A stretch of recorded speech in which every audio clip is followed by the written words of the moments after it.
자, 안녕하세요. 이수천입니다. 저희 이제 실전 세법학 연습 수업을 합시다. 저희, 세법학 이제 자유수강권의 마지막 그 단추가 될 건데, 실전 세법학 연습 가서 수업을 하겠습니다. 제가 올해 이제 실전 세법학 연습을 작년에 초판을 냈는데, 그래도 많은 분들이 사서 보나 봐요.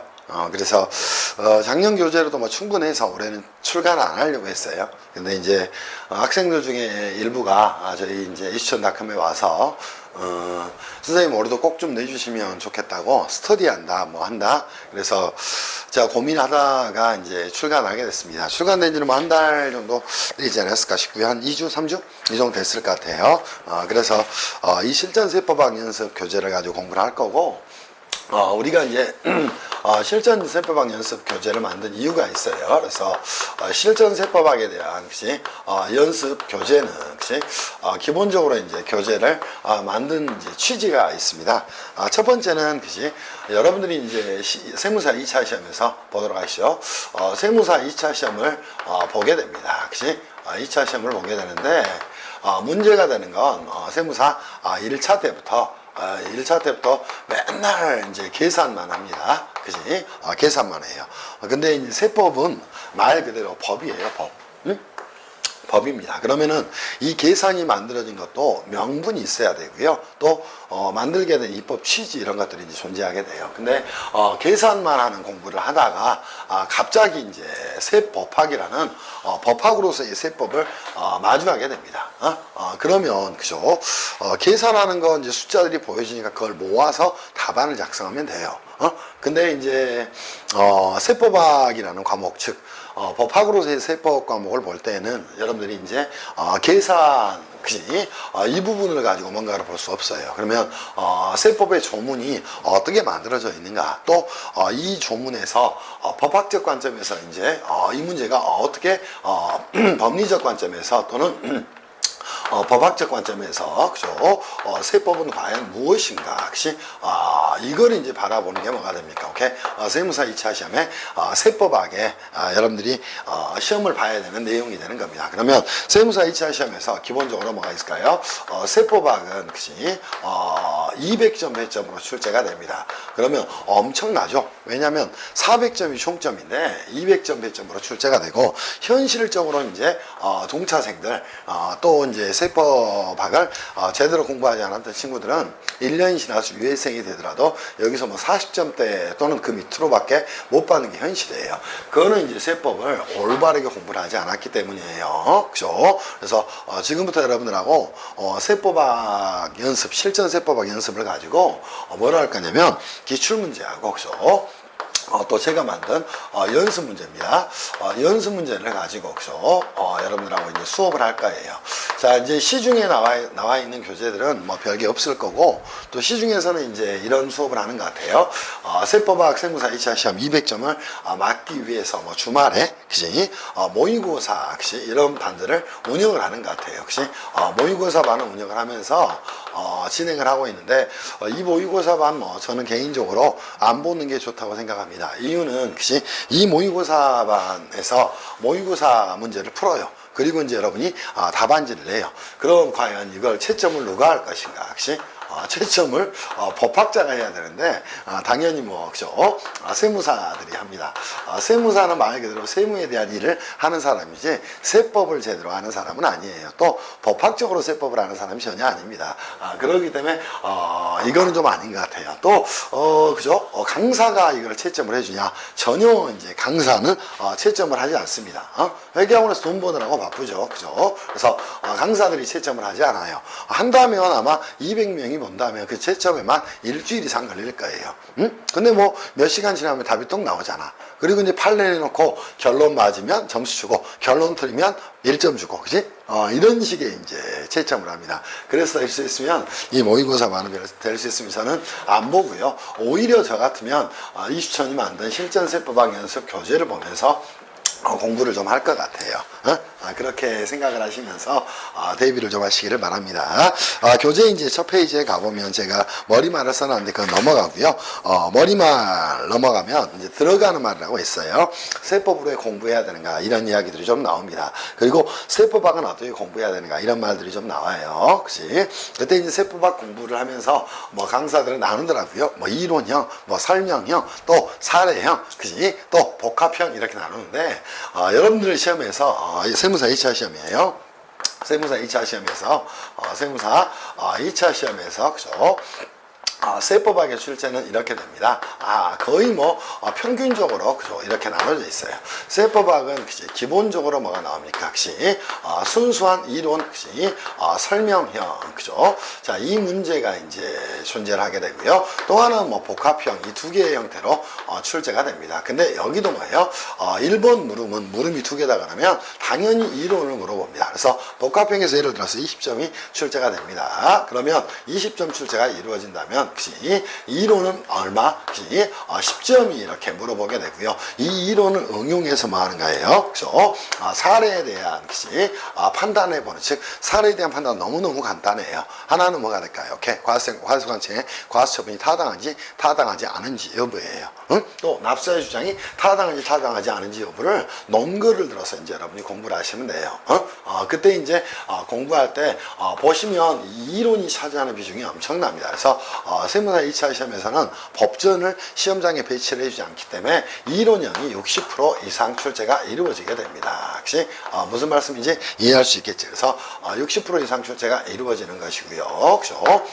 그렇게 이제 여러분들이 정비를 좀 해놓으시면 됩니다. 혹시 충분히 정비가 됐을 것으로 생각을 하고, 여러분들 뭐 사례 판단이다 그래서 판례를 자꾸 막 보면서 읽지도 못하면서 그 판례들을 가지고 공부하는데 그건 바람직하지 않아요. 현재 아마 이 모의고사반이 거의 그렇게 운영이 될 거예요. 세무사가 대부분이 해석한 판례를 해석할 수 있을까?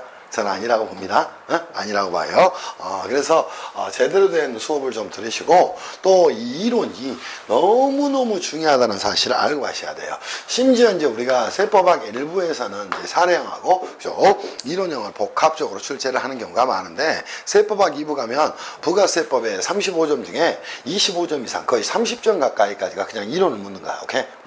과세 예상이 되는가? 또 그죠? 매입세 공제가 되는가를 논거를 들어서 이제 간단하게 물어보는 내용들이에요. 또 매입세 불공제가 되는가, 또 안분계산은 어떻게 하는가, 이런 것들을 물어보는 내용이 됩니다. 그래서 여러분들이 이제 공부를 하실 때 철저하게 세무사 2차 시험도 그죠? 어떻게 공부하셔야 되냐면 이론 중심의 공부를 하시라. 혹시 이렇게 말씀을 좀 드려요. 그죠? 그러면서 이제 수업을 좀 진행해 가겠습니다. 그래서 세법학은 어떻게 공부해야 되는가 잘 한번 이제 읽어보시고요. 특히나 이제 이 사례 문제에서 학생들이 힘들어하는 경우가 있는데, 모든 법학은 똑같습니다. 오케이? 이런 사례가 나오면 그치? 답이 맞고 틀리고 이건 전혀 중요하지 않습니다. 그러면 사례 문제가 나오면 혹시 여기서 묻고자 하는 쟁점 사항이 무엇인가, 이거를 먼저 체크를 좀 해야 됩니다. 이거는 이제 영어로 이슈라고 이야기합니다. 그치? 그리고 이제 두 번째는 뭘 해야 돼요? 그치? 땅을 찾아야 됩니다. 농거가 되겠죠. 그라운지라고 이야기를 하게 돼요. 그죠? 그리고 나서 뭘 하게 돼요? 사례에 대한 판단을 한번 해보는 겁니다. 그래서 사례 판단, 얘를 어플리케이션이다 이렇게 이제 이야기를 하고요. 마지막으로 이제 뭐예요? 결론, 이렇게 이제 출제를 하게 되면 이렇게 답안지를 꾸려가야 됩니다. 그때도 이 쟁점을 쓸 때는 한 두 줄 정도로 간단하게 쓰는 거예요. 과세관청의 위 물음의 과세처분이 타당한지 여부, 그지? 그리고 이제 논거에서는 항상 두 개를 잡으셔야 됩니다. 오케이? 그지? 관련, 그지? 법령에, 그지? 근거를 좀 잡으셔야 됩니다. 오케이? 그리고 이제 여기 혹시나 대법원 판례가 있다면 판례, 견해 이 정도 잡으시면 됩니다. 왜냐하면 세법은 여러분이 아시듯이 학자들이 많잖아요. 그러다 보니까 이 두 개를 가지고 여러분들하고 이제 정비를 좀 해야 될 부분들이 될 거예요. 그래서 관련 법령의 근거, 또 대법원 판례, 견해 이런 것들을 좀 정비를 해 놓으시면 될 것 같고요. 또 하나 이제 정리할 게 뭐 있을까요? 사례 판단에 대해서 여러분이 정리를 해 나가시면 된다는가. 사례 판단은 당연히 당연히 뭐가 될까요? 이 쟁점에서 있는 사례에 대해서 과연 혹시 과세관청에 혹시 뭐가 있다면 과세 처분이 있다면 혹시 이 법령의 근거에서 이루어졌는가 아니면 그지 이게 자의적 해석인가 이게 이제 쟁점 사항이 됩니다. 그러면 혹시 과세관청의 과세 처분이 법령에 근거가 있었는가 또는 혹시 근거가 없었는가 이게 이제 가장 중요한 내용이 되는 거예요. 그래서 이거를 가지고 사례에 대해서 적용을 좀 하시면 되고요. 결론은 혹시 한 두세 줄 정도는 쓰셔야 됩니다. 그래서 이렇게 혹시 위에 혹시 상황을 종합적으로 판단해 볼 때 혹시 과세관청의 과세 처분은 뭐한다? 타당하다, 타당하지 않다. 어떠한 점에서 키워드 정도 하나 써주시면서 여러분이 정비를 좀 해나가시면 될 거예요. 그래서 이 교재는 뭐 아주 좋은 교재니까 공부들을 좀 그렇게 해나가시면 좋겠다 이런 생각이 좀 듭니다. 그치? 충분히 그죠? 이 정도면 오리엔테이션이 되지 않을까 싶어요. 저희 뭐 실전세법학 연습은 수업은 길게 하지 않을 거예요. 그죠? 그래서 많아봐야 40강이 채 안 될 겁니다. 그 정도만 하셔도 충분합니다. 그래서 여러분들이 이제 세법학 공부할 때 가장 힘들어하는 건 뭐예요? 자, 이런 이야기를 제가 합니다. 자, 세법학 공부를 이렇게 합니다. 그치? 여러분이 뭐 했던 것처럼 계산기가 없으면 불안합니다. 자, 세법학은 머리로 그죠? 머리로 그죠? 자, 아는 것은 그치 전혀 뭐예요? 의미가 그치 없다 이렇게 말씀을 좀 드리고 싶어요. 그래서 머리로 하는 것은 의미가 없는 내용입니다. 무슨 말씀인지 이해할 수 있겠어요? 그치? 왜냐하면 머리로 알면은 그치 여러분이 이거를 뭘 하셔야 됩니까? 그치? 글을 쓰셔야 됩니다. 오케이? 글로 뭘 해야 돼? 표현을 해야 됩니다. 그러면 머리로 아는 것이 의미가 전혀 없는 것은 아니겠죠. 머리로 아는 것이 의미를 뭐하기 위해서는 갖기 위해서는 의미를 그치 가지기 위해서는 당연히 이제 이렇게 글로 표현해서 그치 여러분이 정확한 논거를 제시를 해야 되고 또 답안지에 이제 목차 이런 것들을 굉장히 잘 잡아야 됩니다. 그러지 않고 그냥 소설을 쓰듯이 글을 씁니다. 그러면 법학에서는 전혀 점수를 받을 수가 없어요. 그래서 세법학 공부를 할 때는 여러분이 이제 이 글이라는 건 여러분 답안지가 되겠죠. 답안지가 유일하게 뭐라는 거예요. 그죠? 자, 출제위원하고 그죠? 자, 누구하고 출제위원하고 그죠? 여러분을 연결시켜주는 그죠?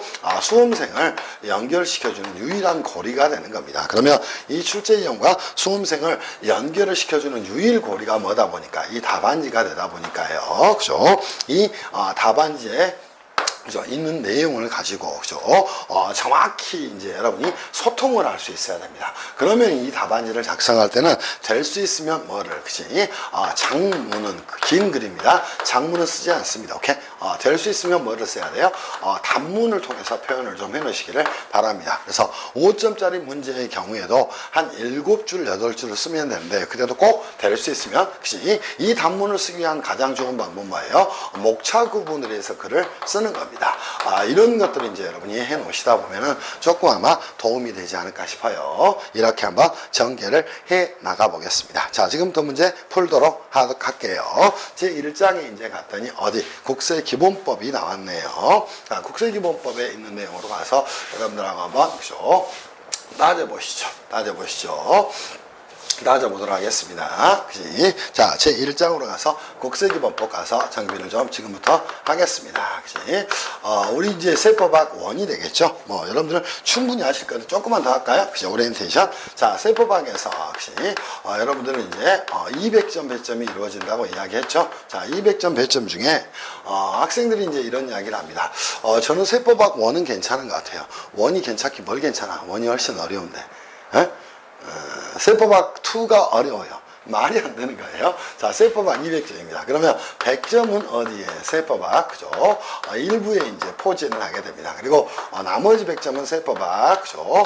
2부에 이제 포진을 하게 됩니다. 그러면 세법학 1부에 있는 내용은 뭐가 될까요? 기본적으로, 그죠? 국세기본법, 그치? 또 뭐가 있을까? 그치? 여러분들이 이제 시험 순서대로 간다면, 소득세법, 또 뭐 있어요? 법인세법, 그죠? 또 뭐가 존재하나? 상속세 및 증여세법, 그치? 자, 이게 이제 여러분들 시험 범위에 들어가게 되는 내용이 됩니다. 그래서 국세기본법이 20점이 출제가 됩니다. 그런데 이제 여러분들이 오해하시면 안 돼요. 자, 국세기본법에서 이제 첫 장을 가게 되면 총칙에 이런 이야기가 나옵니다. 국세기본법과 세법의 관계, 거기에서 이제 굉장히 많은 이야기를 하죠. 그때 이제 국세기본법과 세법의 관계에서 개별 세법의 특례 규정에 대한 규정들이 굉장히 많이 있을 거예요. 그거는 꼭 개별 세법 가서 정리를 하고 가셔야 돼. 그래서 국세기본법은 20점이 아니라 실제로는 거의 50점 이상입니다. 50점 이상이에요. 이유는 국세기본법의 내용을 모르고 또 국세기본법의 용어를 모르잖아요. 그럼 이쪽도 글을 전혀 쓸 수가 없어요. 예를 들어서 법인세나 소득세법의 부당행계산 부인 규정이 나와. 그러면 부당행계산 부인 규정이 뭐에 대한 실질과세 원칙을 확장한 규정이다. 이런 것들은 이제 여러분이 생각하고 가셔야 돼. 근데 그렇게 가르치는 사람도 없고 그렇게 공부를 하는 친구들도 없으니 안타까운 일이 될 수밖에 없겠죠. 그래서 이거는 50점 플러스다 이런 마음으로 공부하셔야 됩니다. 그리고 소득세법은 이제 30점이 출제가 되죠. 법인세법도 30점이 출제가 됩니다. 오히려 이쪽은 어디에 비해서 국기법에 비해서 국세기본법에 비해서 굉장히 난이도가 낮습니다. 사례만 길게 줬을 뿐이지 결국 뭐예요? 부당행계산 부인을 물어본다든가 입금의 개념을 물어본다든가 또 하나 송금의 개념을 물어본다든가 또 뭐 있어? 소득처분의 원리를 통해서 세무조사를 받은 소득맥 변동 통지로 인한 국세기본법과의 연결 이런 것들을 주로 물어볼 수밖에 없어. 그래서 점수 배점은 높은데 공부하기는 굉장히 수월한 쪽이 법인세법, 소득세법이에요. 그리고 이제 상속증여세법이 얼마가 나와요? 20점이 나옵니다. 그런데 여러분들 시험에서 현재 상속증여세법은 제대로 된 세법학의 상속증여세법이 아니에요. 그냥 일상생활에서 일어날 수 있는 정도, 그 정도를 뭐 할 수 있느냐 없느냐 그 정도 선에 머물러 있습니다. 그래서 이렇게 해서 100점이 출제가 되는 거고요. 그죠? 100점이 출제가 되는 것이고, 그죠? 100점이 출제가 되는 것이고, 그죠? 자, 이렇게 해서 얼마가 또 100점이 출제가 되게 됩니다. 그럼 세법학 2부는 이렇게 되죠. 첫 번째 어디? 그죠? 부가가치세법이 이제 출제가 될 겁니다. 그래서 부가세법 출제가 되고요. 또 개별소비세법이 이제 출제가 됩니다. 그리고 그죠? 지방세법이 출제가 되는데 이 지방세법은 회계사 시험이나 세무사 시험에도 빨리 이제 들여와야 된다고 생각을 합니다. 저는 개인적으로. 왜냐하면 이 지방세법은 세목이 이제 11개예요. 저희 공무원 시험에서는 지방세법 전체를 수업을 합니다. 그래서 지방직 공무원은 이 지방세법 공부를 하고 시험장에 들어가게 돼요. 그러니까 공무원보다 세무사들이 또는 회계사들이 지방세법에 대해서 모르면 말이 되겠어요? 그러면서 일할 수 있겠어? 그치? 지방세도 세수가 뭐 80조, 90조 정도 됩니다. 그치? 그래서 이쪽도 조금은 공부를 해야 되는데, 여러분 시험은 취득세하고, 그죠? 또 어디하고, 그죠? 등록면허세하고, 그죠? 등록면허세하고, 어디하고, 그죠? 재산세하고, 이 세 군데가 이제 주로 출제됩니다. 근데, 등록면허세는 이제, 그치? 취득을 수반하는 등기등록의 경우에는 취득세에서 통합과세가 이루어지기 때문에 거의 출제가 안 됩니다. 그래서, 출제는 취득세하고 재산세 중심으로 출제가 이루어지는 거고요. 거기에 이제 관계되는 지방세 관계법, 즉, 지방세 기본법도, 지방세 징수법도, 지방세 특례 제한법을 가지고 문제를 물어봅니다. 그리고 이제 마지막으로 뭐가 있어요? 조세특례 제한법이 존재를 하게 됩니다. 그러면 그죠?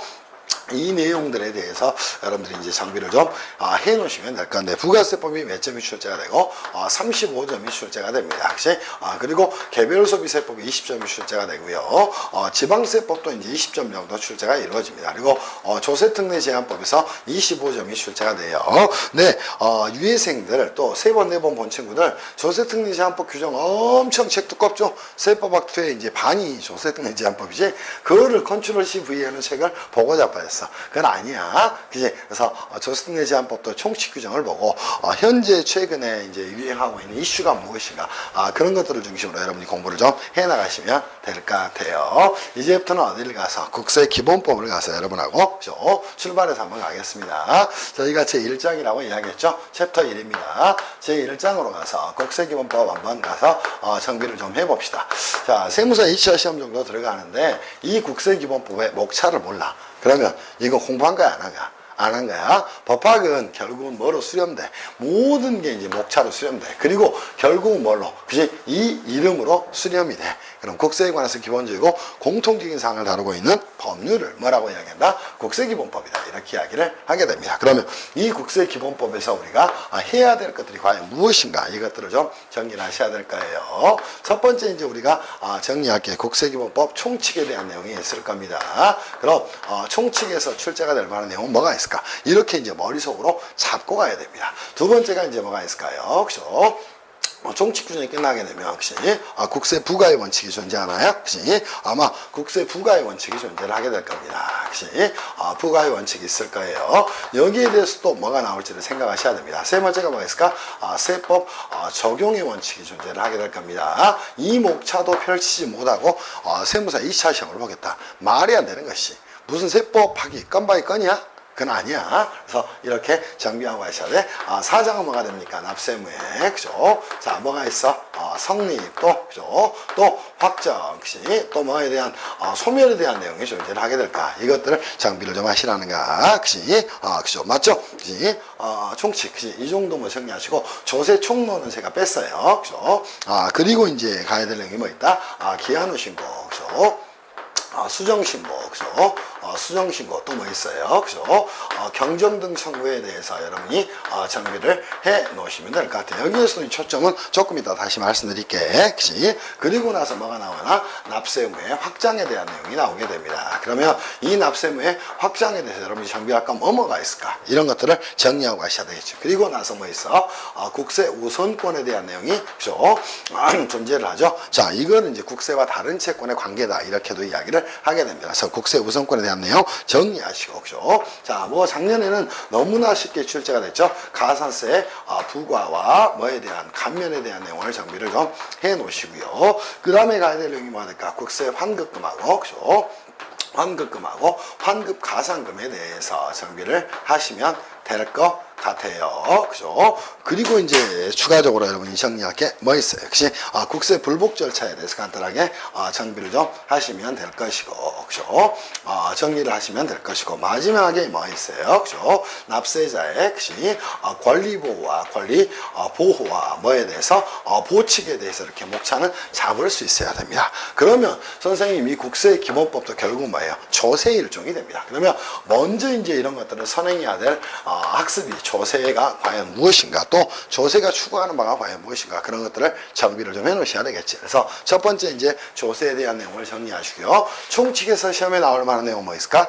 제가 볼 때는 무조건적으로 뭐 나옵니까? 혹시 여러분들이 먼저 정비할 건 용어의 정의를 정확히 하셔야 돼. 두 번째 이제 할 내용이 뭐가 있다면, 혹시 정리할 내용이 있다면, 그죠? 뭐 거의 뭐 국세기본법 총칙에서는 인격에 대해 정리하셔야 됩니다. 이 인격에 대한 문제는 어디로 확장이 될까요? 그죠? 법인 아닌 것이, 자, 뭐에 대해서 단체에 대해서 이제 정비를 좀 해 놓으시면 될 거예요. 무슨 말씀인지 이해할 수 있겠죠. 그래서 법인 아닌 단체에 대한 부분을 정비를 좀 해 가셔야 될 것이야. 그리고 이제 뭐 기간, 기한 뭐 이런 것들 특별한 게 없고요. 그죠? 기한 연장에 대한 부분을 여러분이 좀 정리를 해 놓으시면 될 거고, 그죠? 기한 연장에 대한 부분. 또 하나 뭐 있어? 서류의 송달에 대한 부분을 정리해 놓으시면 될까? 그럼 서류 송달 뭐 있다? 교부 송달, 또 우편 송달, 또 전자 송달, 또 뭐 있다? 공송달 있는데, 특히나 이제 서류 송달 중에서도 공시 송달 유치 송달하고 관련된 부분에 좀 정리를 해 놓으셔야 돼. 자, 국세 부과의 원칙에서는 국세 부과라는 말에 모든 초점을 두고 여러분이 공부하셔야 됩니다. 그럼 국세 부과는 무엇이다? 국세에 대해서 결정, 경정, 그 밖에 필요한 처분을 하는 것을 말하게 됩니다. 그리고 결정, 경정, 그 밖에 필요한 처분을 하게 그죠? 할 수 있는 과세 원칙의 권리를 뭐라고 얘기한다? 국세 부과권이다. 이렇게 이야기를 하게 되는 것이야. 그럼 국세 부과의 원칙에서 항상 시험에 나올 수 있는 게 뭐가 있다? 첫 번째, 실질과세 원칙에 대해서 정비를 해 놓으셔야 될 것이야. 두 번째 이제 신의성실의 원칙에 대해서 정리를 해 놓으셔야 될 겁니다. 그래서 이 부분들을 가지고 이제 강사들이 모의고사를 낼 때는 판례 그대로 엎어서 내지? 그게 문제예요. 전혀 아닙니다. 그치? 그리고 뭐 있어요? 근거과세의 원칙, 그치? 또 조세감면의 사후관리에 대한 내용을 가지고 문제를 출제를 하게 될 거야. 제가 1장에 대해서 이렇게 이제 길게 수업을 하는 이유는 이런 것 때문이에요. 특히나 이제 실질과세 원칙, 뭐 형식과 실질이 다를 때는 실질에 터 잡아서 과세해야 된다. 그래서 첫 번째 귀속에 따른 실질, 두 번째 뭐 내용에 따른 실질, 세 번째 뭐 있어, 그죠? 자, 혹시 또 하나 이제 마지막으로 존재하는 것 자체가 혹시 뭐가 존재합니까? 혹시 또 하나 존재하는 게 혹시 실질과세, 또 신의성실, 신의성실을 해서 이제 여러분이 정리할 게 뭐가 있을까? 혹시 신의에 따라 성실하게 뭐하라, 과세하라. 그럼 납세자도 그렇고 과세관청도 그렇다. 이거는 민법의 신의칙이나 권리남용 금지 원칙에 털을 잡고 있는 내용 중에 하나가 됩니다. 그리고 이제 근거과세 원칙은 직접적으로 국세기본법에 출제는 되지 않지만 이거는 역시 항상 뭐예요? 그죠? 자, 과세를 할 때는 실지조사 결정을 하라. 다만 장부가 없거나 장부 등의 허위임이 명백한 경우에는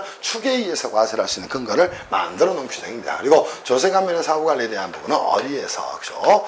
조특법에서 이제 연결이 좀 돼서 정리가 돼야 되겠죠. 그리고 세법 적용의 원칙에서는 첫 번째 뭐 있어요? 자, 세법은 이제 국회가 만듭니다. 오케이? 그러다 보니까 역시 세무공무원인 행정부에 속하는 세무공무원은 뭐라 이 세법을 해석을 해서 이거를 이제 과세를 하는데 써야 됩니다. 걔를 뭐라고 얘기한다? 세법 적용의 원칙이다. 또는 세법 적용의 원칙이라고 이야기합니다. 그러면 법조문에 대해서 먼저 뭘 해야 될까요? 그렇죠? 해석을 해야 될 겁니다. 그래서 세 번째 이제 나올 만한 내용이 세법의 해석 기준에 대한 내용이 나옵니다. 과거에 이쪽은 어디에서 등록면허세가 이제 최근 10년 내에 한 번 출제가 됐는데 여기에서 이제 조문 제시형으로 이 세법의 해석 기준을 가지고 출제를 했던 거예요. 오케이? 두 번째 이제 출제될 만한 게 뭐 있어? 소득과세 금지에 대한 부분이 출제가 됩니다. 그치? 또 하나 출제가 될 만한 내용은 기본적으로 특별하게 없죠. 세법 해석 기준, 또 소득과세 금지, 세무공무원 재량의 한계, 또 뭐 있어? 기업회계 존중이 존재하지만 여기서는 이제 두 개의 초점을 더 공부하셔야 돼. 그때 다시 소득과세 금지는 뭐다? 입법에 의한 소득과세 금지와 해석 또는 관행에 의한 소득과세 금지로 나눌 수가 있다. 이러면서 공부를 해 나가시면 되겠지. 그리고 이 납세무의 성립확정 소멸은 무조건적으로 여러분이 이제 공부를 정확하게 하셔야 됩니다. 이거를 이제 모르면 세법에 어떠한 글도 쓸 수가 없어요. 자, 납세무가 성립한다, 또 확정된다, 또 소멸한다. 이거를 이제 글을 아예 못 쓴다고. 그치?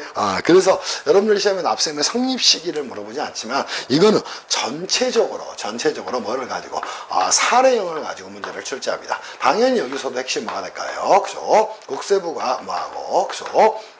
제척기관하고, 그죠? 국세 징수권 소멸 시효, 그죠? 국세 징수권 뭐에 대해서, 그죠? 소멸시효 뭐에 대해서, 그죠? 기간에 대해서 여러분이 정비를 좀 해 놓으시면 될 거예요. 그래서 케이스 문제로 국세부가 제척기간 시 또 국세징수권 소멸시효 기간에 대해서 잘 정비를 해 놓으시면 될 겁니다. 그리고 여러분 2차 시험이니까 기한후 신고나 뭐 수정신고 이런 거에 대해서는 크게 뭐 시험에 나올 만한 내용은 없고요. 주로 이제 여기서 출제가 되겠죠. 경정청구, 그죠? 그러면 이 경정청구 중에서도 세무사 2차 시험에 나올 만한 내용 뭐가 있어요? 후발적 사유로 인한 뭐가 있다는가? 경정청구에 대해서 잘 정비를 하셔야 돼요. 또 하나 이제 여기서 정리할 건 뭐 있어?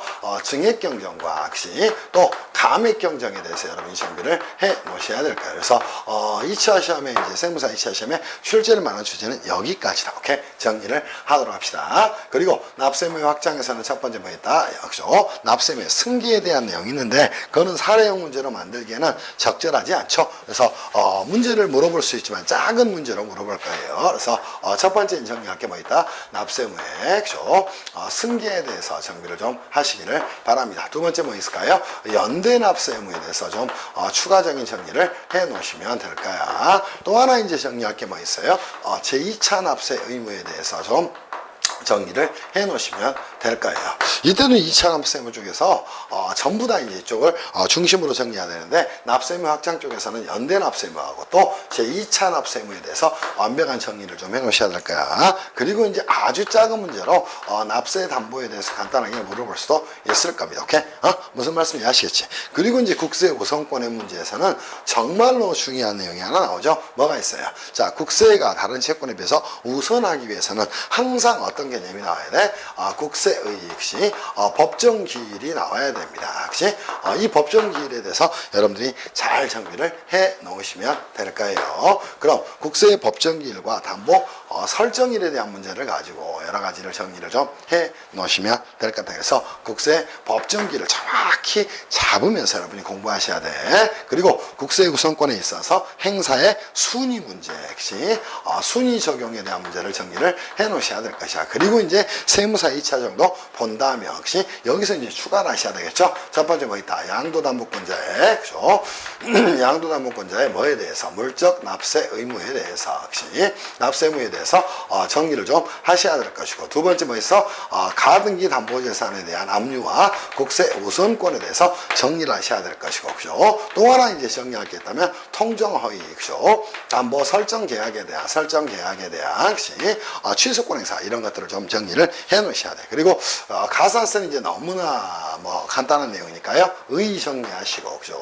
또 법적 성질 정리하시면 될 것이고, 또 국세기본법에서 가산세에 대한 규정을 왜 뒀을까 이런 생각을 하셔야 됩니다. 그러면 저기서 정리할 게 뭐가 있을까?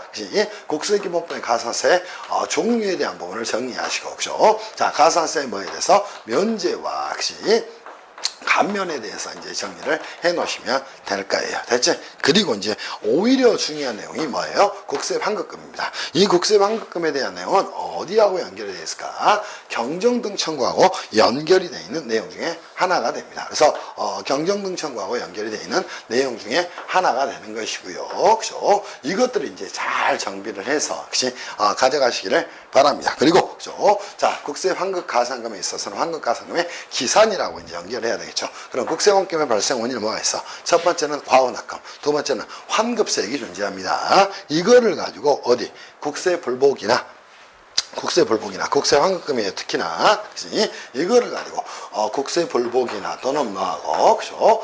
경정청구하고 연결을 좀 해서 여러분이 공부를 해 놓으셔야 될 거예요. 역시 경정청구와 뭘해서 연결해서 공부하라 이렇게 말씀을 좀 드립니다. 그리고 국세불복 절차는 세무사 2차 시험에 나올 만한 내용은 사실 아니에요. 그죠? 자, 이거 하나 정도 정리하면 되겠죠. 필요적 그죠? 전치주의다. 그래서 자, 심사청구 또는 심판청구를 거치 않으면 행정소송을 제기할 수 없도록 만들고 있어요. 그래서 그러한 것이 국세 불복에 대한 것이 전체적인 프레임을 좀 아시면 좋을 것 같아요. 그러면 필요적전치가 작동이 되니까 것이 국세기본법에 따른 자 뭐를 것이 기본법에 따른 불복을 거치지 않으면 거치하지만 뭐 할 수 있다. 이렇게 행정소송을 제기할 수 있다는 거예요. 그죠? 제기가 뭐 한다는 것이야. 가능하다는 겁니다. 이렇게 이제 연결해서 좀 정리하셔야 돼. 아시겠지? 그리고 납세의 권리 보호와 보칙에서는 뭐 2대 주제가 있죠. 하나는 뭐 있어요. 그죠? 세무조사와 관련된 여러분들이 이제 다양한 논점들을 좀 잘 정리하셔야 됩니다. 오케이? 그래서 세무조사 기간의 연장이라든가 혹시 또 세무조사의 중복조사, 즉 재조사죠. 같은 세목 및 같은 과세에 대한 재조사가 허용되는 사유. 오케이? 이런 것들을 정리하셔야 될 거예요. 그리고 이제 또 하나 정리할 게 있다면 과세 전 그지? 적부심사 제도를 그죠? 정비를 하고 가셔야 돼. 그래서 다른 데하고는 다르겠죠. 이제 개별세법이 되겠죠. 소득세나 법인세나 또 상속증여세법, 또 부가세법, 또 개별소비세법, 지방세법과 다르게 이 국세기본법은 세법학의 꽃입니다. 그래서 50점이 아니라 100점짜리라고 보셔도 200점 중에 100점을 차지한다고 생각해도 과언이 아닐 정도로 굉장히 중요한 부분 중에 하나가 되는 거예요. 그렇게 정비를 해 나가시기를 바랍니다. 무슨 말씀인지 이해할 수 있겠죠. 잘 정리하세요. 자, 이제는 여러분하고 어디를 가서 혹시 조세 개념에 대한 내용으로 가서 하나씩 보는데 선생님이 이렇게 체크해 주잖아요. 이런 부분은 정비를 좀 하고 가셔야 돼. 이런 것도 안 하고 세법학 시험을 보겠다. 또는 세무사 2차생이 됐다. 세무사 2차생이 돼서 뭐가 어쩐대? 그지? 뭐 시험을 붙어서 뭐 얼마나 그지? 잘 나간다고. 그렇지 않겠어요? 그래서 전문가가 되는 건 그지? 여러분이 이제 진짜 잘 나갈 수 있는 그냥 걸음마 정도를 떼는 거예요. 그래서 걸음마를 떼는데 그게 무슨 뭐 되는 것처럼 그래서도 안 되는 것이고, 그지? 세상에는 얼마나 고수들이 많은데, 그죠? 그래서 겸손한 마음으로 선생님 말 들으면서 공부 제대로 하시기를 바랍니다. 회계학원에 되지도 않는 것에 몰려다니면서 헛소리 삑삑이 되고 그렇게 공부해서는 도움 전혀 될 리가 없어요. 그리고 뭐 그거야 뭐 여러분들의 인생이니까 어차피 여러분이 뭐 세무사가 돼도 만나게 될 사람들이 될 거니까 잘 보세요. 회계학원인 사람 만날 리는 없겠죠. 저 같은 사람 아마 많이 만날 거예요. 그죠? 많이 만나게 될 겁니다. 그래서 제대로 이제 공부를 좀 제대로 하시면서 항상 내가 뭐가 부족한가 그거는 여러분 스스로가 알아요. 수험생은 그렇게 이제 공부를 좀 해 나가시면 좋겠다 이런 생각이 좀 듭니다. 자, 첫 타임 제가 이제 오리엔테이션 했는데 이제부터는 이제 여러분하고 문제를 좀 풀면서 답안지를 이제 잘 꾸려가는 습관들을 좀 가져가셔야 됩니다. 그치? 그러면 그죠? 역시 여러분들이 이제 이때 역시 문제를 출발해서 할 거예요. 문제는 한 80% 정도 풀어드릴 생각입니다. 이게 문제가 굉장히 많은데요. 시중에 있는 모의고사 문제들 뭐 다운받아가지고 풀고 이런 거 안 하셔도 됩니다. 이 책이나 잘 보고 그죠? 시험장 들어가세요. 저희 이슈천닷컴에서 작년에 생동차 합격자가 나왔죠. 실전세법학 연습 보고 시험장 들어가서 생동차 했어요. 생동차. 세 번, 네 번 본 게 아니라, 두 번 본 게 아니라, 그치? 그래서 공부는, 본인이 어떻게 하는가가 중요하지, 그치? 또 시험이 어떤지를 알고, 그치? 들어가는 게 중요하지. 상대도 몰라, 시험도. 그리고 나도 몰라. 그럼 지피, 지기가 아니야. 불지피, 불지기야. 그러니까 100점 100패야. 그래서 세무사 2차 시험을 4번, 5번, 6번 막 이렇게 보는 분들 보면 이해가 안 돼요. 그러면서 자기를 돌아볼지 몰라. 그렇게 공부해서 언제 시험에 합격하겠어요? 또 합격한들 뭐 하겠어? 그치? 계속 그렇게 방황하는데 그러면 세무사가 돼서 먹거리를 찾을 수 있겠어요? 그건 아닙니다. 그래서 제 말씀 들으시면서 정리를 해나가시기를 바래요. 그래서 저희가 이제 교재 5페이지까지 전체적으로 정리를 하면서 3페이지에 그런 이야기를 했어요. 세법학은 머리로 하는 것은 아무 소용이 없다. 오케이?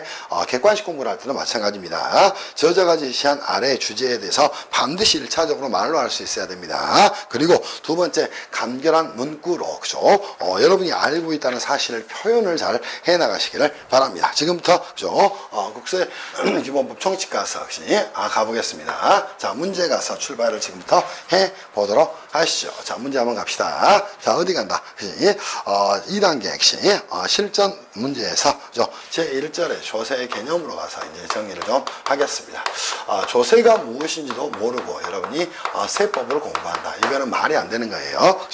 그러면 조세가 과연 무엇인지에 대해서 여러분이 정비를 좀 하셔야 됩니다. 그러면 첫 번째 이제 여기서 정리할 건 글로 쓸 수 있어야 됩니다. 첫 번째 뭐다? 조세가 무엇인가 하는 조세의 의의를 명확히 생각을 하고 하셔야 됩니다. 이게 이제 첫 번째 정비할 부분이에요. 두 번째 이제 정비할 부분은 뭐가 있을까요? 오케이? 자, 조세 관계는 과연 어떻게 될 것인가? 당연히 조세 관계도 뭐가 됩니까? 법률 관계가 됩니다. 또 하나 이 법률 관계는 당연히 뭐가 될까요? 채권 채무 관계가 되는 거예요. 그죠? 채권 채무 관계가 되는 겁니다. 자, 이것들이 이제 조세 법률 관계다 또는 채권 채무 관계라고 이야기를 하게 됩니다. 근데 이 조세 관계, 즉 조세 법률 관계는 어떠한 특징을 가지고 있다는 겁니다. 그러면 기본적으로는 뭐하고 똑같지만 사법상 채권 채무 관계와 다를 바가 없다는 거예요. 이러한 논지를 가지고 여러분이 공부하셔야 돼. 사법상 채권 채무 관계와 또는 사법상 법률 관계와 그죠? 채권 채무 관계와 뭐 한다는가 동일하다는 겁니다. 오케이? 다만 뭐가 있다는 것이야. 여기서 이제 차이점이 나올 수 있다는 거예요. 그 차이점은 정말 많은데요. 그 중에 이제 대표적으로 국세 기본법의 규정하고 국세 징수법의 규정 정도는 여러분이 머릿속에 넣어놓고 가셔야 됩니다. 그런 것들을 가지고 이제 문제를 꾸리는 거예요. 그렇게 문제를 꾸린 다음에 저희 해설을 보시면 기가 막히게 돼 있을 거예요. 그지? 자, 출제 취지, 오케이? 또 관련 법령의 근거, 그지? 그지? 또는 논거, 또 뭐 있어? 그지? 실전, 그지? 문제에 대한 모범 답안 예시, 이렇게 전부 다 3개의 단계로 정리를 해놨어요. 그래서 이 부분들을 잘 좀 정리를 해 놓으셔야 될 것이야. 또 하나, 이 조세라는 건 추구하는 이상이 있지 않겠어요? 걔를 뭐라고 이야기합니까? 그지? 조세법의 이념이다 또는 적용 원칙이다 이렇게도 이야기를 하게 됩니다. 그러면 조세법의 2대 원칙에는 뭐가 있을까? 당연히 조세 법률주의와 조세 공평주의가 존재하게 될까? 조세 법률주의의 근거가 뭐가 됩니까?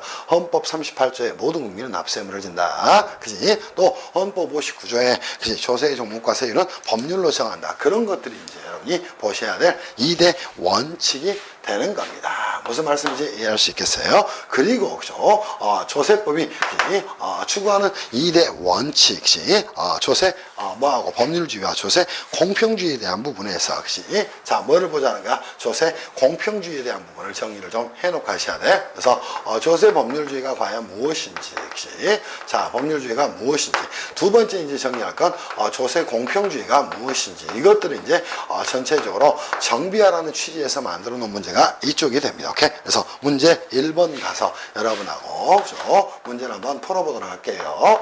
전체적으로 보세요. 이거를 여러분이 머릿속으로 알고는 있어요. 조세 뭐다? 세금이다. 방점이라고. 그럼 어떻게 해야 돼? 항상 글을 쓸 때는 법률용어로 글을 써야 됩니다. 그럼 항상 글을 쓴다는 거. 이제는 실전 문제로 들어갔어요. 그럼 육하원칙에 따라서 글을 쓰는 거야. 누가, 왜, 어떻게, 무엇을, 그치, 하였나. 이렇게 이제 글을 쓸 수 있어야 돼. 그래서 문제 1번은, 그치, 한번 읽어봅시다. 다음 조세에 관한 설명에 대해 주어진 물음에 순서대로 답하시오. 20점짜리 문제를 냈네요. 지금 왜 국세기본법하고 유사한 문제를 냈으니까. 자, 첫 번째 이제 물음 1이 뭐가 됩니까? 그치, 물음 1입니다. 자, 물음 1에서는 물어본 게 뭐가 있다. 그럼 답안지 여러분들 꼭 이렇게 작성하는 거예요. 물음 1, 이렇게 정리를 좀 해 놓으시기를 바랍니다. 그리고 이제 여기서 답을 써가는 거예요. 그때 점수 배점이 몇 점이야? 5점이야. 그럼 5점짜리면, 그죠? 답안지는 선생님이 몇 줄 정도 쓰면 됩니까? 7줄에서 10줄 정도 쓰시면 충분합니다. 그치? 이렇게 이제 설계를 하고 가셔야 돼. 그치? 그래서 5점짜리면 한 7줄에서 10줄. 그치? 10점짜리면 한 페이지. 그러면 한 페이지에 내가 아는 것들을 추격을 한다는 게 굉장히 어려운 거예요. 그래서 그런 것들을 좀 해 가시기를 바래요. 그래서 그죠? 이런 식으로 설계가 돼 있다. 자, 보시면 첫 번째가 뭐가 됩니까? 조세 관계를 조세 법률 관계라고 한다. 물음 1이에요. 그러면 자, 여러분이 생각하셔야 돼. 조세 관계를 조세 법률 관계라고 하는데, 조세 관계는 자, 일반 민법과는 굉장히 다르죠. 그죠? 그래서 자, 조세 법률 관계를 뭐하고 관련해서, 혹시 과세 요건과 관련해서 설명하라. 이렇게 그죠? 이야기를 했다는 겁니다. 그럼 조세 법률 관계는 무엇인가? 두 번째 뭔가? 과세 요건은 무엇인가? 그리고 이 과세 요건이 조세 법률 관계에 어떤 영향을 미치는가? 이렇게 이제 글을 쓰는 거예요. 그럼 답안지에 답을 쓸 때는 첫 번째 조세 법률 관계는 무엇이다. 혹시 자, 그죠? 두 번째 과세 요건은 무엇이다. 세 번째는 뭐예요? 그죠? 양자의 관계는 어떻게 된다. 이렇게 이제 답안지를 꾸려가면 너무나 이제 좋은 답안이 된다는 겁니다. 제가 다 쓰진 않을게요. 그죠? 그러면 이게 이제 여러분이 답안지에 작성해야 될 순서가 된다는 겁니다. 그러면 한 10줄 정도 쓴다 그러면 딱 3줄씩 나눠서 글을 쓰면 정말 좋은 답안이 되게 됩니다. 그래서 첫 번째 조세 법률 관계란 무엇이다. 두 번째 과세 요건이란 무엇이다. 또 양자의 관계는 어떻게 된다. 이렇게 이제 글을 잡아가시라는 거예요. 그죠? 자, 그러면 조세 법률 관계는 무엇이다? 혹시 조세도 채권 채무 관계입니다. 오케이? 조세 뭐다? 채권 채무 관계를 말한다. 이렇게 정리를 좀 해 놓으시면 되겠죠. 그때 이제 그죠? 채권자는 조세 특수성으로 인해서 누가 되는 것이고 국가나 그죠? 지방자치단체 등이 되는 것이고 그죠? 자, 누구는 채무자는 누가 된다는 거예요. 혹시 모든 국민이 진다는 겁니다. 이걸 이제 어디에서 명시하고 있다는 것이야? 헌법, 그죠? 자, 제 38조에서 규정을 하고 있다는 것이에요. 그리고 이 채권자가 되는 건 혹시 어디에서? 헌법 제 59조에서, 그죠? 자, 제 59조에서 규정을 하고 있다는 겁니다. 그럼 헌법 38조에서 모든 국민은 납세의무를 지겠죠. 그러니까 당연 조세 채무자가 되는 거예요. 그리고 헌법 제 59조에서는 뭐다? 조세 종목과 세율은 뭘로? 법률로 정한다. 그때 생겨난 법률이 국세기본법, 또 법인세법, 그죠? 또 소득세법, 또 부가세법, 상속증여세법 등등등이 된다는 것이야. 또 지방세법. 그렇게 여러분이 글을 쓰셔야 됩니다. 그러면 조세법률 관계에서 가장 여러분한테 이 채점에서 중요한 내용은 이 내용입니다. 이 글자가 들어가 있냐? 들어갔지 않냐는 거예요. 그죠? 그럼 조세 법률 관계는 혹시 조세로 인해서 발생하는 채권 채무 관계를 말한다. 이때 조세 채권자는 혹시 국가 또는 지방자치단체 등이 되는 것이고, 그죠? 조세 채무자는 모든 국민이 된다. 이는 헌법 제38조에서 혹시 모든 국민은 납세의무를 진다고 규정을 하고 있고, 헌법 제59조에서 혹시 과세 요건, 즉 조세의 종목과 세율은 법률로 정하고 있다는데 털을 잡고 있다. 이렇게 혹시 글을 써가시라는 거야. 그럼 이거 한 3줄, 그치? 자, 이거 3줄에서 4줄, 그치? 4줄, 그치? 글을 써가시고, 이 과세 요건도 마찬가지라는 거예요. 과세 요건이란 무엇이다? 이거를 먼저 쓰는 겁니다. 그러면 과세 요건이 무엇인지를 글 한번 써보세요. 뭐 조세 채권 채무 관계를 발생시키는 법률 요건을 말한다. 이렇게 글을 써야 돼. 그러면 저 같으면 80점 주겠어. 근데 그렇게 글을 쓰는 사람이 한 명도 없어. 그러니까 문제가 될 수밖에 없죠. 그죠? 그리고 이 과세 요건에 뭐는 종류는 뭐가 있다. 그치? 자, 4개를 쓰시면 되겠죠. 첫 번째 뭐가 있다. 과세 대상이 있다. 두 번째 뭐가 있다. 그치? 이 과세 대상을 헌법재판소에서는 뭐 과세 물건이라고 이야기하는데 대상으로 보는 게 더 맞을 거예요. 그래서 대상이라고 하기 뻘쭘하며 물건이라는 말을 밑에 넣어 놓으시면 되겠죠. 두 번째 뭐가 있을까요? 납세 의무자가 존재를 하게 될 겁니다. 그치? 세 번째 뭐가 존재할까요? 그죠? 과세 표준이 존재를 하게 될 거예요. 그죠? 자, 네 번째 뭐가 존재할까요? 세율이 존재를 하게 될 겁니다. 그래서 과세 대상 또 납세 의무자 또 과세 표준 또 세율 4가지가 있다. 그리고 양자는 어떤 관계를 가지게 되냐. 자, 보세요. 그죠? 그림을 통해 설명드릴 테니까 이거를 정지해서 글을 쓰시기를 바랍니다. 자, 누가 존재합니까? 국가가 존재합니다. 오케이? 두 번째 누가 존재할까요? 지자체가 존재를 하게 될 거예요. 그리고 국민이 이렇게 존재하게 됩니다. 이때 자, 이 국가나 지자체가 채권자가 되는 이유는 그죠? 채권자가 되는 이유는 국민이 이제 채무자가 되는 이유는 뭐 때문이다. 그치? 이렇게 써가는 겁니다. 과세 요건 때문이다. 그치? 그래서 이 과세 요건의 충족으로 뭐가? 그치? 당연히 조세 법률 관계가 형성이 되게 된다. 그러면서 국가나 지방자치단체는 채권자가 되는 것이고, 그죠? 그죠? 국민은 뭐가 된다? 채무자가 된다. 이때 이제 조세 채무자를 이렇게 용어를 정의하는 것이죠. 뭐라고? 그죠? 납세 의무자 또는 이제 조금 더 큰 개념으로 뭐다? 납세자다. 이렇게 용어 정의를 하게 되는 겁니다. 이해할 수 있겠어요? 자, 이 두 개의 용어도 구별을 못하면서 세법학 공부한다고 이야기를 하는 친구들이 있습니다. 그지? 말이 안 되는 것이죠. 그래서 물음 1에 대한 답은 이렇게 꾸려가시기를 바랍니다. 그리고 이제 물음 2를 갖다니, 자, 이렇게 정리해 보세요. 물음 2를 갖다니 뭐 알았어. 자, 조세 법률 관계는 조세 법률 관계는 그 본질적 관계는, 조세 법률 관계 조세 법률 관계 그 본질적 관계는 사법상 채권 채무 관계와 다를 바가 없다는 겁니다. 다만 조세 법률 관계의 특수성으로 인해서 사법상 채권 채무 관계와 다른 점이 존재한다는 거예요. 첫 번째, 그거를 국세 기본법과 관련해서 하나 설명하세요. 이렇게 설명을 드렸어요. 그죠? 두 번째 뭐가 있습니까? 국세 징수법과 관련해서 한두 개를 좀 설명을 하세요. 그죠? 당연히 이거는 뭐예요? 사법상 채권 채무 관계와 달리 자, 조세 법률 관계에서 납세 의무는 당연히 뭐를 일정한 과세 요건에 그죠? 충족으로 뭐 하는 것이다? 성립하는 것이다. 이게 이제 첫 번째 납세의무의 성립에 대한 내용이 되지 않겠어요? 두 번째 이제 여러분이 정비할 내용은 뭐가 있을까? 납세의무는 과세 요건의 충족으로 성립을 하게 되는 거예요. 그리고 이제 특히 뭐가 있어요? 세무조사 등을 할 때, 세무조사 등을 할 때 뭐가 있습니까? 등을 할 때, 세무공무원은 뭐를 질문 검사권 등의 행사를 통해서 등을 통해서 뭘 할 수 있다? 공권력을 행사할 수 있다는 겁니다. 이러한 점이 이제 사법상 채권 채무 관계가, 자, 사법상 채권 채무 관계가 다른 점이다. 이렇게 정비를 해 놓으시면 될 거예요. 그리고 이제 국세징수법에 대한 내용도 간단하게 좀 써 놓으시면 되겠죠. 자, 납세의무자가 납부기한까지 납부를 하지 않았어요. 그러면 뭐가? 체납자라는 시비로 변경이 됩니다. 그럼 두 번의 기회를 주죠. 자, 납세한테 이제 1차적으로 고지를 한 번 더 하게 됩니다. 고지서 이한 납부기한까지 납부를 하지 않았어요. 그러면 당연히 뭐 역시 독촉을 하겠죠. 그러면 국세징수법에서는 뭐 한다? 뭐 없이 독촉 절차가 있다는 거예요. 그죠? 독촉이 있은 후에도 뭐 하지 않으면, 그죠? 있은 후에도 체납자가 납부하지 않으면 뭐를 통해서 법원의 집행 명령 없이 스스로의 힘으로 뭐 할 수 있다는가? 자력 집행권 행사를 통해서 뭐 할 수 있다?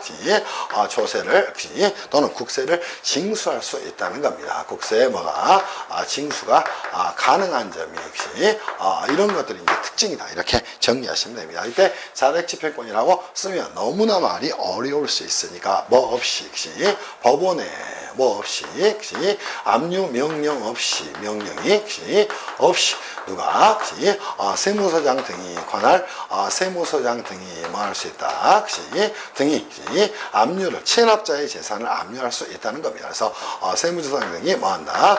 체납자의 뭐를 재산을 압류할 수 있다. 압류가 가능하다. 이런 부분들을 여러분이 써놓으시면 될 거예요. 이게 이제 물음이에 대한 답이 될 겁니다. 그리고 이제 여러분이 세 번째 문제가 나왔어요. 자, 물음 3에서는 굉장히 이제 난도 있는 문제입니다. 물음 3입니다. 자, 이거는 뭐에 대한 문제를 제가 끌어왔냐면 헌법재판소의 결정례를 자 앞으로 줄이겠습니다. 자, 헌법재판소를 헌재라고 이야기할게요. 헌재 결정례를 가지고 그죠? 이 문제를 만든 거예요. 오케이? 그러면 우리가 이제 조세법의 2대 원칙은 조세 법률주의하고 조세 공평주의가 있습니다. 그러면 이 조세 법률주의에 대한 근거가 뭐가 될까요? 그죠? 조세 법률주의의 근거가 주의에 뭐가 근거가 이제 헌법 그죠? 59조가 되는 겁니다. 제 59조가 되는 거예요. 그런데 59조에서 이렇게 조세 종목과 세율을 법률로 정한다. 오케이? 그럼 법률로 과연 정했다면 이걸로 이제 모든 면제부가 과세관청에는 주어질 것인가? 전혀 그렇지 않다는 거예요. 이게 뭐가 됩니까? 조세 법률주의의 한계에 대한 내용입니다. 그치?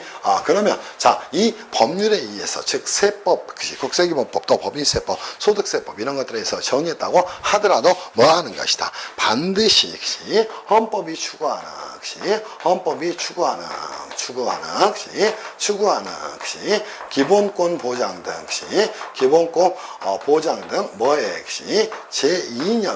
제2념에 뭐가 돼야 된다? 합치가 돼야 된다. 이렇게 정리를 좀 해놓기를 바랍니다. 무슨 말씀인지 이해할 수 있겠어요? 그치? 이게 이제 여러분이 보셔야 될 내용이 됩니다. 그리고 이제 마지막으로 정리할 내용이 있다면 물음 사라는 거예요. 그러니까 법률로 정하는 것으로는 부족하고 오케이? 자, 뭐 한다? 헌법이 추구하는 기본권 보장 등 제2념에 합치돼야 한다는 거예요. 만약 이게 합치되지 않았다는 겁니다. 그치?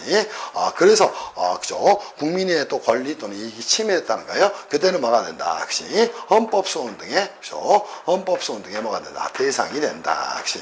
이렇게 이제 글을 꾸려가시기를 바랍니다. 무슨 말씀인지 이해할 수 있겠지? 자, 물음 4 가서 정리하도록 할게요. 자, 조세법의 기본 원칙인 조세 법률주의와 조세 공평주의가 있다. 이중 조세 공평주의의 내용이 무엇인지를 설명하고 실질적으로 그죠? 자, 조세 공평주의를 보장하기 위한 것은 무엇인가? 그러면 조세 공평주의의 뭐에 대해서 내용에 대해서 좀 설명하라는 것이야. 그럼 조세 공평주의는 뭐가 있나? 혹시 수평적 공평하고 그죠? 또는 평등이라고도 이야기하죠. 수평적 공평하고 또 하나가 뭐가 존재한다?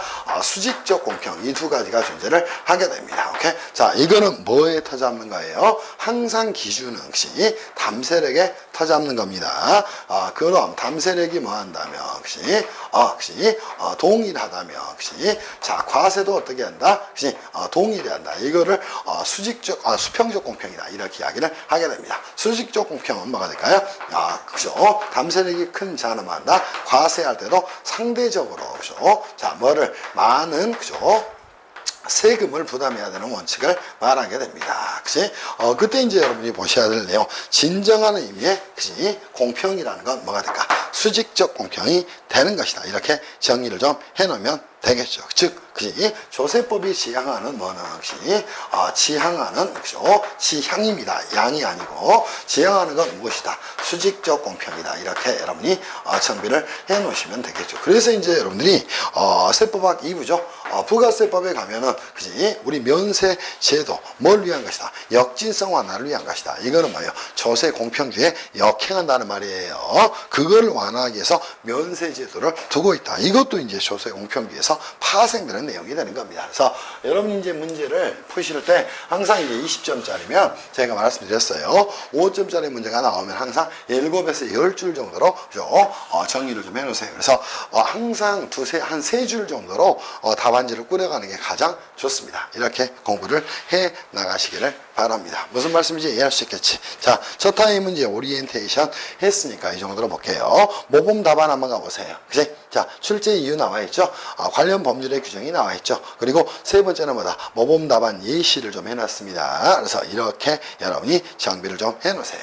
자, 그리고 저희 답안지는 쭉 나와 있지만 이런 것들을 이렇게 목차를 잡으면 훨씬 더 좋은 답안지가 될 거예요. 아시겠지? 쉬었다가 하도록 하겠습니다.